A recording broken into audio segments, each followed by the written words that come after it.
Let's see. Okay, we are hopefully live now. Chat should be working. Oh, it says we're offline. So, oh, there we go. We're back on. So, the title of this video is Cat 3 versus Cat 5, 5e, 6, and 6a. Yes, that is your job, random guy. You are moderator. You get to moderate the chat, which is going to be there. I don't know if there's going to be any other people in chat. But that is your new job. You have a job now. Alright, so back on topic. We're going through the different variations of category cables for Ethernet. Um, there are other ways you can get your packets across. One being fiber optics, and the other being copper base, which is your category 3 through category 6 cables. There's different variations between each different category cables. Um, One standard that is really popular right now, if you go into current homes right now, would be the category 6 cable, which is, well, it wouldn't be, well, now they're kind of putting category 6, but the most you're going to find in your house is going to be a category 5 cable, which is used for Ethernet and internet use. One such cable is going to kind of look like this. It's a little bit different. You're normally going to have a RJ45 head on the cable end, and then on the wall you're probably going to have a jack, which kind of looks like this. It's going to be in the wall, preferably. If it's installed right, should be upside down, like that. The reasons why we put it upside down during termination is it's got little gold teeth on the bottom of it that are supposed to connect with the copper on the other side of the cable, which, if there's dust on it, you might get an intermediate connection. The other one besides the copper, it would be a fiber optic cable, which most of them are going to kind of look like this. This being a fiber optic cable, it's going to have a really thick sheathing with a Kevlar lining, and then it's going to have multiple connectors, well, multiple break-offs to where you can have multiple connections. And then it's more of like a glass tip.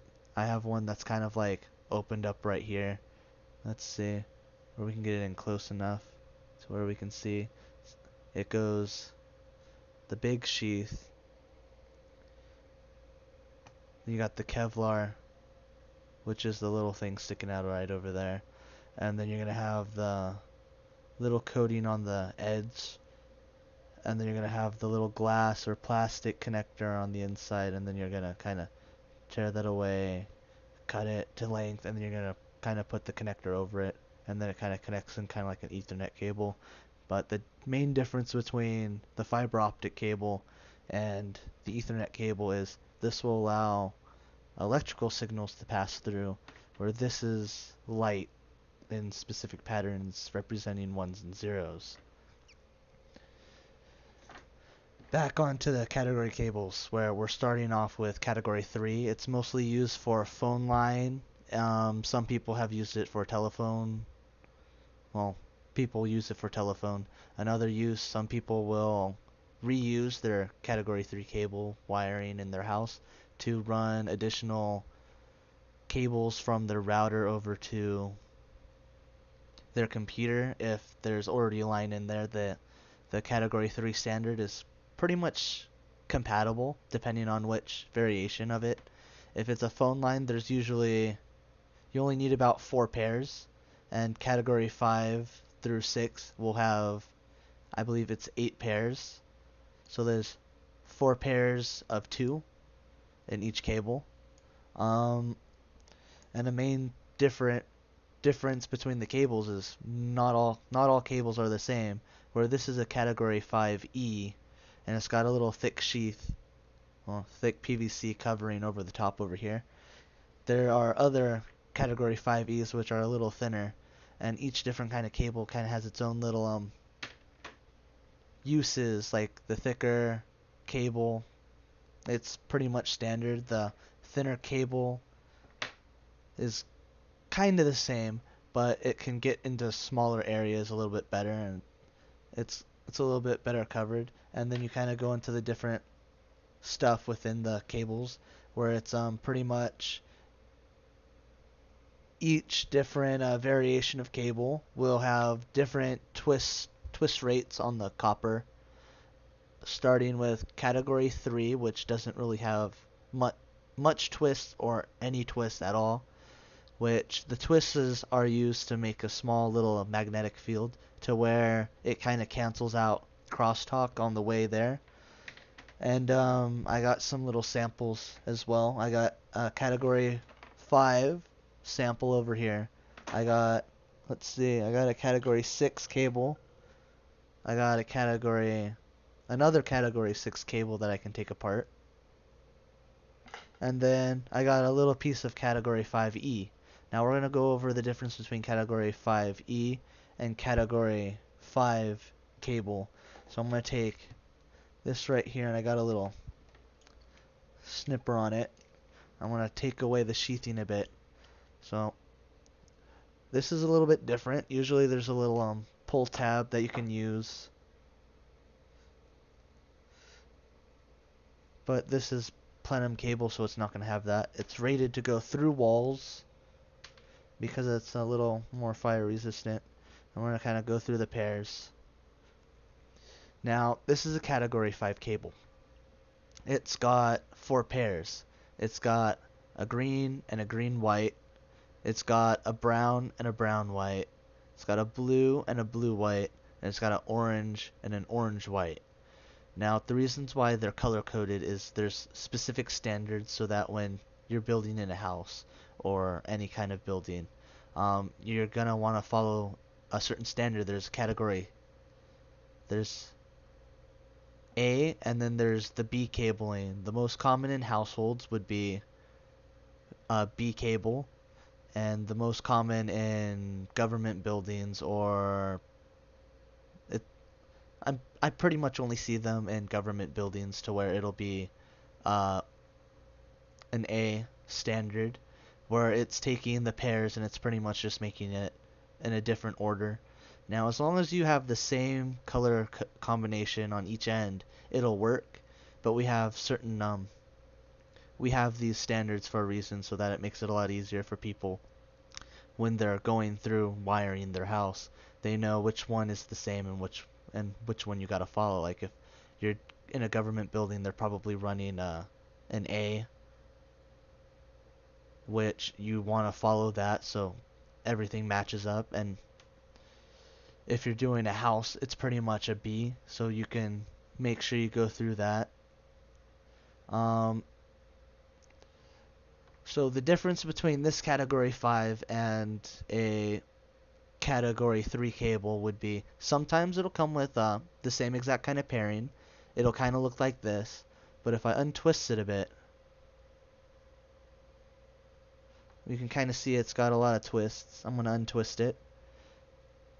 The copper's a little bit more thicker because it's got a higher rating.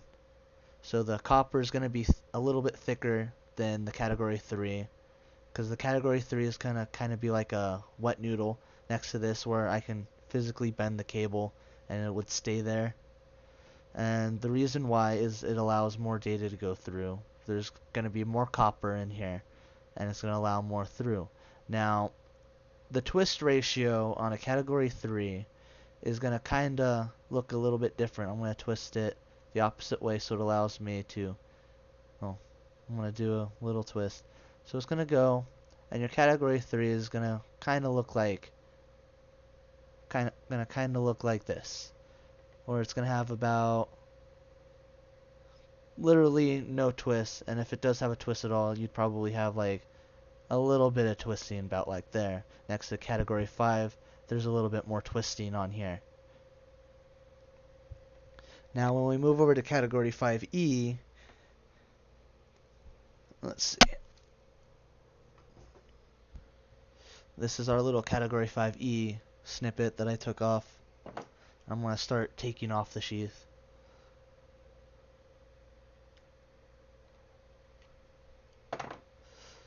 we can kind of notice it's a little bit of a thicker because it took me a couple bends to get the sheathing off. And this kind of just sliced through it. It's a little bit thicker of a outer sheathing. It allows less interference to come in from the outside. And I'm going to kind of take it apart again. And this one, we can kind of look. There's not much of a difference between it. We can look at the blue and the blue and the green right here. Don't have much of a twist. But if we start looking at the brown and the orange, there's a little bit more twisting going on. So we got a little bit of less twisting towards the green and the blue, and then towards the brown and the orange, we have a little bit more twist and we have a thicker sheathing. And this is to also help remove the crosstalk, to where we have not a lot of things coming into the cable via electrical impulses or crosstalk between the pairs inside the wire. Now we're going to kind of go through a category 6, which is going to be a little bit more different. Category 6, this is a category 6 cable I had lying around. It's a little bit thicker than the category 5E cable and the category 5 cable. If I bring it out here, we have this little tiny thin cable next to this really thick cable. And the reason why it's got a really thick body is the sheathing, the PVC sheathing on the outside is a little bit different, and the twisted pairs are completely separated from each other, to where you have 4 pairs, but they are divided by a plastic divider. But a very important thing to do is, if you're going to cable your house in category 6, you want to watch out what type of cable you run, because when you run a different kind of category 6, because they're not all created the same, which I'm going to show you with this one. This one is rated at category 6. It has the twist ratio that is completely correct of a category 6 cable. But the difference between this cable and this cable, which are both Cat 6 and both rated for gigabit, next to category 5, which is rated for 100 megabits per second, and category 3, which tops out at 100 megabits per second, but was really developed for a 10 megabit per second network speed. Category 6 is designed for 1 gigabit. 5E addresses the same issues almost, but not all Cat 5e cables are created equal again, and some of them may support gigabit networks, but if you really want to go full gigabit, you have to go with category 6. There's just no going around it. Now I'm going to take off the sheath for this one. Where'd I put my little thing? It's over here. So I'm going to take off the little sheathing. Now another difference is, again, it's got a little thicker of a PVC, and I'm going to kind of take it out. It's a little... Now, this is another part that's part of your cable. This is usually used if you are running your cable. You really want to use this if you really can. You want to take a little bit extra, and then this right here, you kind of just go and you pull it down. And the reason why this pull tab is here is not for insulation purposes, but this is to remove the sheathing a little bit farther, because occasionally, if I find my tool again, there's a little blade right here that I'm cutting with, and the blade can sometimes cut into the copper here. Now, if you go and you terminate your cable and you accidentally cut it and you don't know about it, you kind of have a cable and you kind of ruined it, and it technically would work, but not really. Well, depending on which pair is broken. So what you usually do is you take this tab and you pull it down until you take off the sheathing, and you cut a little bit above there, you remove the sheathing, and then you start working with the cable down here. And that's to guarantee that you don't have any micro cuts over here exposing the copper. Now I'm going to kind of fan this out a bit, and we're starting to see one key difference between the category 6 and the category 5E and category 5 cable, next to the twist ratio.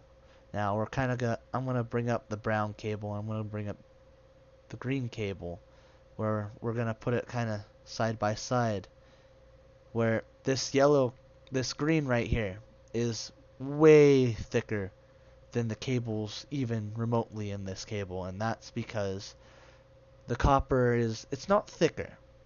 The copper's not going to be thicker in the middle. The copper's going to be the same width in the middle. Now the difference is there's a little extra covering on these color codes. And the reason why that is to get this category 6 to stay at a category 6, because they didn't have the little divider that's supposed to be in the middle right here, is they made the sheathing a little bit wider. Now, most category 6 cable will have the same thickness on the twisted pairs, but it will have a little divider in the middle. So that's the internal differences of the category cables. Now, when we start going into the different types of cables, which these are all UTP cables, they're not, except for the category 5, which is the plenum, which is ready to go in the wall. Now, if you're going to go buy your cable, you have to ask yourself, what is it going to be used for? Are you going to have to go through the wall, or is it going to kind of just stay out on the floor of your room? Now, the yellow cable behind me I used to run through the wall to the TV because I had wall-rated cable just lying around. I could have used regular category 5, but I had wall-rated cable already, so there's that as well. Now, I'm not going to really go over the real difference, except for I'm going to show you the sheathing of the category 5 versus the category 5E. And I'm going to kind of go out, let's see. Now the thickness of this isn't as thick as this. And the reason why is category 5 wasn't really rated for the high speeds, and this one's going to be a little bit thicker for removing the crosstalk. And now my fan is going really crazy. I'm really angry with this fan. Let's see, does anybody hear the fan? Probably not, because nobody is watching. Let's see. Is the fan bad? Is the fan going bad? Yes, it is going bad. Alright. I'm gonna smack my fan real fast and hopefully get rid of... No. Made it worse. There we go. My fan was kind of being annoying. Alright. So I'm going to start putting some images up. Let's see. I'm going to go through the top. Well, I'm going to go with image 2. And I'm also going to put this on. Well, I'm going to remove image 2 real fast, because we kind of went over how the category 3 and the category 5 is slightly different. This photo kind of shows it a bit better than what I did in the actual video, to where you can see how the category 3 doesn't have that much twists in it, next to the category 5, which has a little bit more twist towards it to remove some of the crosstalk. So that's image 2. Now another way to look at it is, here's an actual photo on a, let's see, yeah, I'm going to leave that right there, to where we can kind of see where the category 3 and the category 5 cables kind of differentiate. Because yes, you can use category 5 as phone line and vice versa, depending on which kind of category 3 cable you have. Now, the actual phone line cable only has 2 pairs. It's green, red, black, yellow. Now, you can use the white, blue, orange, white, orange, and the white, green, green as your pairs, or you can use brown. Now, for the phone line, you technically only need one of the pairs if you want to get a working phone line going through, to where you technically only need one being the receiving, one being the sending. And the reason why there's 4 is it adds a little bit more data to go through. At least that's how I remember it.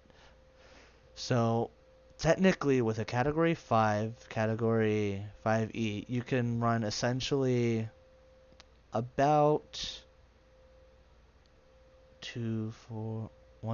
about 4 phone lines off of one, or you can run about one high-speed phone line and then an extra 2 pairs for a slower one. Now, phone line actually in the big bulks where you're doing a 110 block is going to look a lot different. I'm going to see if I can get an image up here to where, let's see, I need to find my images. Where are my images? As my computer is loading. We love the computer. Windows 10 for the win. Now, phone line can come in different types of cables as well. And I'm going to start adding in a photo. Image. We're going to go image 3. I'm going to browse. And let's see, I'm going to go to desktop. And I'm going to go to stream at 7. Now, here's what your phone line kind of looks like if you're doing a 110 block where you have like a plethora of category 3 or phone line cable in different colors. And the reason why you can do that is for multiple phone lines, and the reason why you would want multiple phone lines is if you're setting up a 110 block for a company and the company needs more than like 10 phones running. So you're running a full office building and there's about, I can't remember how many specific pairs, but you're going to be doing it in pairs of 2. And you're going to be punching it down into the 110 block in a certain color combination. You can kind of mix it up as long as you keep it towards the same colors for each of the pairs. Now, this cable is typically used by your phone company either in the street or in an office building where you're running hundreds and hundreds of phone lines to where they all have to be interconnected into the same network and they all kind of have to talk to each other. So you're never really going to see this in your house. But this is another way your phone line pretty much looks. Is it's going to look more like that. I'm going to move that. Another key difference is, of course, the rating is going to be way different to where you're going to be able to get faster speeds off of a little bit faster speeds off of the higher graded cable. Now, the difference between category 6 and category 5E is if you want to go a little bit above gigabit right now, because category 5E will work perfectly fine for gigabit speeds. Now, when you go back to category 5 and category 3, you're not going to be able to get that gigabit speed. The max you're probably going to get with the category 3 is about 100 megabits, and then you're going to start getting crosstalk, and it's just going to be hell on earth, and you're just not going to have a fun time. And if you're trying to do gigabit on a category 5 cable, it's going to be pretty much the same deal. It's not rated for that speed. You'd want to use category 5E or category 6.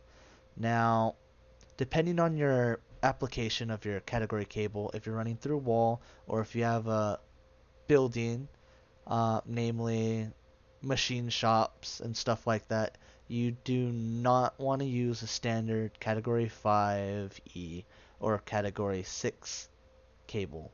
And this is when you start getting into the category A, the category 6A, and the category 6A shielded, and the category 5E shielded. And the reasons why you'd want a shielded cable is the radio noise in the air from high-end machine shops will interfere not only with a wireless signal, so you'd want a wired network, and the reason why you'd want shielding on your cable is, first of all, you're in a machine shop and they're sending a whole bunch of signals everywhere. So this little sheathing right here is definitely not going to handle all of the crosstalk in the air. And This sheathing right here is definitely not gonna do very well against the noise in the air from the machine works. And I've run into that a couple times when I ran cables for my dad's work, to where they were having intermittent issues with wireless, and I had to come in and run a few cables. Um, the other reason why you'd want well, there kind of isn't another reason why you would want shielded. If you bought shielded and you're running it in your house, it's kind of a lost cause. You're never gonna really need the shielded. It's not gonna make your internet any faster. And I'm going to kill this fan. One day, this fan is going to die. I hope you guys can't hear it, but this fan is just atrocious. I need to get a new cooling pad. Now back to the shielding.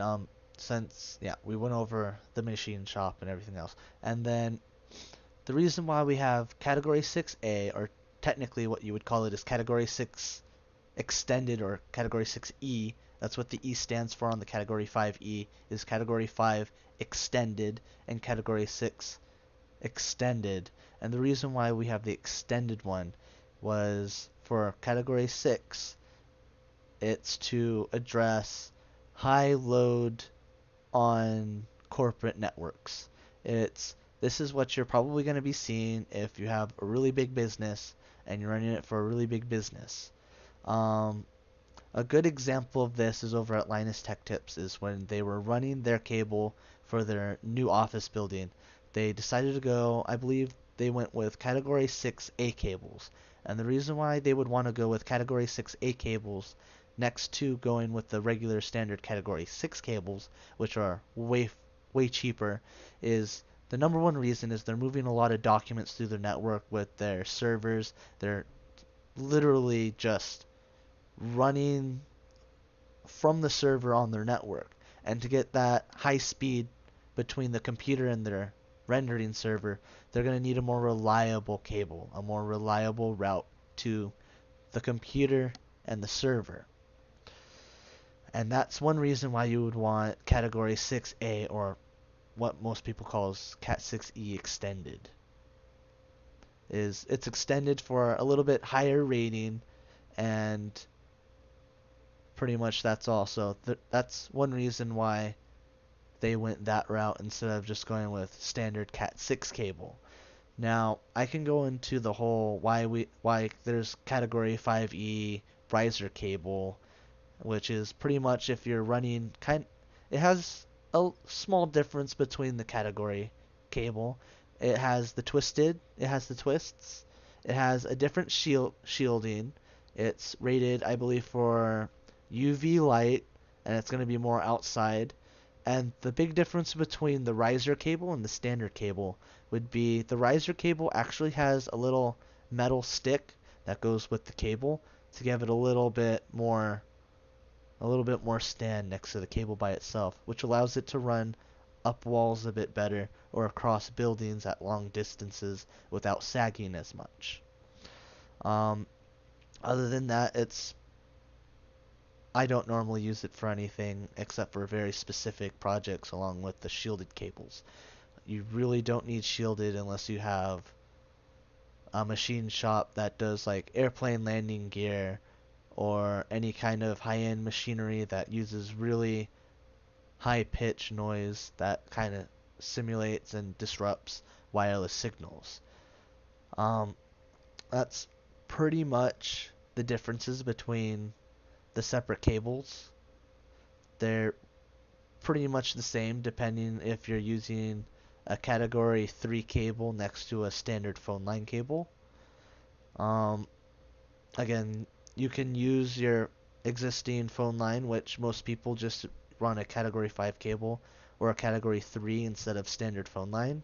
One of the reasons that is because if you run one Category 3 cable or one Category 5 cable in a wall for phone line, since you only need two of the pairs to make a standard phone work, and then two if you want a high-speed phone for better clarity, you have an extra two pair to where you can either put in another phone line or you can keep in backup in case one gets cut and you lose connection like they would do with your ISP at the front gate, where they're running a cable to your house, where they'll have multiple connections on reserve running to your house to where they don't have to rerun a cable. So all they have to do is remove this from the termination and then move on to the next pair. And that's a really cheap route, and why most of them haven't updated to fiber optics yet, because they still have cable that can probably run for another few years and probably break and be instantly repaired on the other end just to get it to work again. I hope this helps you with your understanding of the category cables. If you guys would like a tutorial on how to actually make and terminate a category 5 or about category 5E cable, um, please leave. Well, this is also going to be going up on YouTube for long archive, so it's either like, favorite, and subscribe towards the end of it. I do take donations over on the bottom over here. All donations either go to getting parts for videos.